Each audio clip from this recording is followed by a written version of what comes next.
একেবারে সুটেড বুটেড হয়ে সংবাদ সম্মেলন কক্ষে ঢুকছেন দুজন, জ্বলে উঠছে flash. Kia ora. Good morning everyone. কোনো নির্বাচক বা বোর্ড প্রধান নয়, তারা দুই বিশেষ অতিথি যারা ঘোষণা করছেন জুনে অনুষ্ঠেয় টি-20 বিশ্বকাপের জন্য নিউজিল্যান্ড স্কোয়াড। Daryl Mitchell. এই দুজন হলেন মাটিল্ডা এবং Angus. Auckland Aces. Glenn Phillips. এমন চমক বরাবরই দেয় নিউজিল্যান্ড ক্রিকেট বোর্ড। এর আগে 2023 ওয়ানডে বিশ্বকাপের সময় কিউই স্কোয়াড ঘোষণা করেছিলেন ক্রিকেটারদের পরিবার, অর্থাৎ স্ত্রী, বাগদত্তা, সন্তান আর বাবা মা। আবার কারো দাদুও এসে জানিয়েছিলেন তাদের দলে থাকার খবর। এবারও তেমনই চমক দিল নিউজিল্যান্ড ক্রিকেট বোর্ড, তবে এবার পরিবারের পরিবর্তে এই দুই শিশু।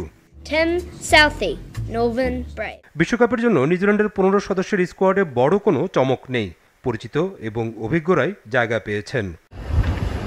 কিউই দলের অধিনায়ক কেন উইলিয়ামসন, ইনজুরি আক্রান্ত ডেভন কনওয়ে এবং মিচেল ব্র্যাসওয়েল আছেন স্কোয়াডে। দলে ফিরেছেন জিমি নিশাম। ভারতে অনুষ্ঠিত ওয়ানডে বিশ্বকাপে দারুণ নৈপুণ্য দেখানো রাচিন রবীন্দ্র এবং ড্যারেল মিচেলও আছেন স্কোয়াডে। এছাড়াও wicketkeeper batter Glenn Phillips, Finn Allen ও মার্ক চ্যাপম্যানও স্কোয়াডের সদস্য। দুই পেসার ট্রেন্ট বোল্ট এবং টিম সাউদি আছেন 15 সদস্যের দলে। সাথে ম্যাট হেনরি আর লকি ফার্গুসন যাবেন যুক্তরাষ্ট্র এবং ওয়েস্ট ইন্ডিজে অনুষ্ঠেয় বিশ্বকাপে। ব্ল্যাক ক্যাপদের স্পিনার হিসেবে আছেন ইশ সোধি এবং মিচেল সান্টনার। এছাড়া ট্রাভেলিং রিজার্ভ ক্রিকেটার হলেন বেন সিয়ার্স। আসরে নিউজিল্যান্ডের প্রথম ম্যাচ 7 জুন গায়ানায়, প্রতিপক্ষ আফগানিস্তান। সি গ্রুপে তাদের বাকি প্রতিপক্ষ হল ওয়েস্ট ইন্ডিজ, বিশ্বকাপের নতুন দল উগান্ডা এবং পাপুয়া নিউ গিনি।